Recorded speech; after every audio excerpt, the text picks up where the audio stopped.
Oi, gente, por causa da minha mãe, agora meus fãs e minhas fãs estão me cobrando vídeo. Estão me cobrando vídeo sobre Plutão. Por que você não faz? É tudo culpa da minha mãe isso, ó. Mas como que a gente descobriu Plutão? Primeiro no nosso sistema solar, a gente achava que Urano era o último planeta. Mas se algo não estivesse perturbando a órbita de Urano, não descobriríamos Netuno. E se algo não estivesse perturbando a órbita de Netuno, não descobriríamos Plutão, o planeta anão. Você deve pensar que é assim. Ele tem uma lua, a lua orbita ele. A lua orbita ele. Ele pode ter várias luas. Não. Na verdade, a lua dele é muito grande. É muito grande, quase do tamanho dele. Daí por isso os dois ficam se orbitando e orbitando o Sol. Mas o que tem? Plutão só deixou de ser planeta. Em 2006 quando adicionaram umas regras. Para ser considerado um planeta, precisa orbitar uma estrela, ter uma órbita livre o livre de outros objetos grandes e ter gravidade suficiente para ser esférico.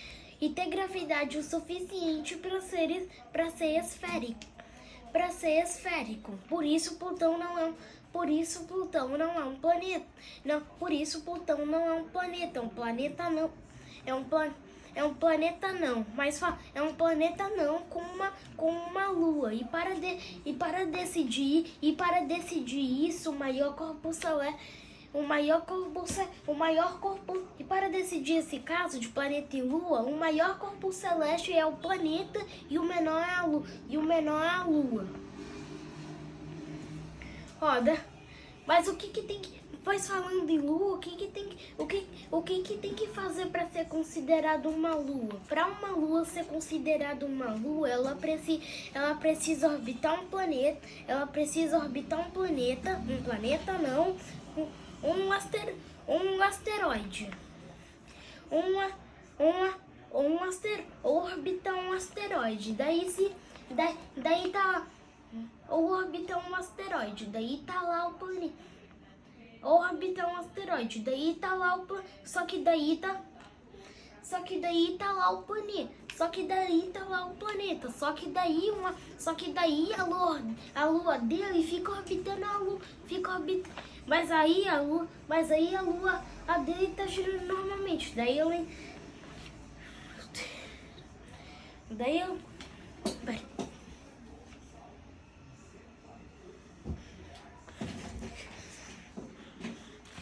a lua dele fica orbitando ele, daí do nada ela encontra outro objeto grande e eles começam a se orbitar. Qual é a lua? Qual é a lua? A lua mesmo é a maior dos corpos, é o corpo celeste maior que está se orbitando.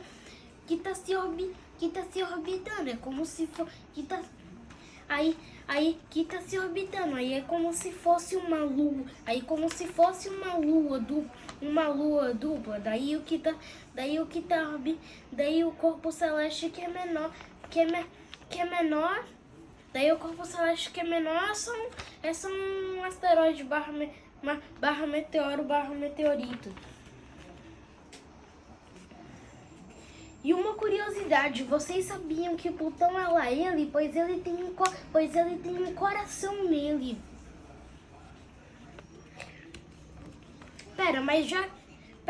Mas você tá falando sobre Plutão. Por que ele é um planeta rochoso? Os últimos planetas são os gasosos. Aí logo vem Plutão. Esse planeta que é rochoso deveria estar lá no início do Sistema Solar. Na verdade, na formação do Sistema Solar, quando o Sol se formou, tinha 3 zonas. O cinturão de asteroides, que é onde os planetas rochosos mais próximos aqui orbitam o Sol. Daí tem a zona gasosa, onde se formaram os planetas gasosos, e eles têm um núcleo rochoso, ou seja, se você tirar todo o gás, se você tirar todo o gás, eles são apenas uma pedrinha. E também tem o cinturão de Kuiper, onde se formou Plutão e os planetas anões. Os planetas rochosos se formaram quando os asteroides se batiam, mas eles não se separavam, eles ficavam juntos. Eles ficavam juntos, aí com a gravidade mais alta atraía mais asteroides, e assim se formavam os planetas rochosos. E Plutão se formou assim como os outros planetas anões que são rochosos. Plutão, Eris, Makemake, Almeia, Ceres. Na verdade, Ceres está no cinturão de asteroides mesmo. E vários outros também. Qualquer. Mas e essa lua gigante de Plutão? Como que ela se formou? Bem, era basicamente um asteroide perdido no cinturão de Kuiper. Daí esse asteroide vagando encontrou Plutão, e eles começaram a se orbitar. Mas como? E agora de todos para finalizar que eu fiz aqui. Por que Plutão e a Lua? Porque Plutão e a Lua deles se orbitam e orbitam o Sol. Os dois orbitam o Sol porque o Sol tem mais gravidade e faz eles orbitarem ele. Só que por que eles se orbitam? Plutão tem uma gravidade, só que Caronte, a lua dele é meio grande. Daí, só que a lua de Plutão, Caronte, é meio grande. Daí ela conseguia atrair Plutão também. Daí ela consegue atrair Plutão também. Aí por isso os dois campos magnéticos dos dois fazem os dois se atrair. Enquanto Plutão puxa Caronte, Caronte puxa Plutão. Aí é assim que eles se orbitam.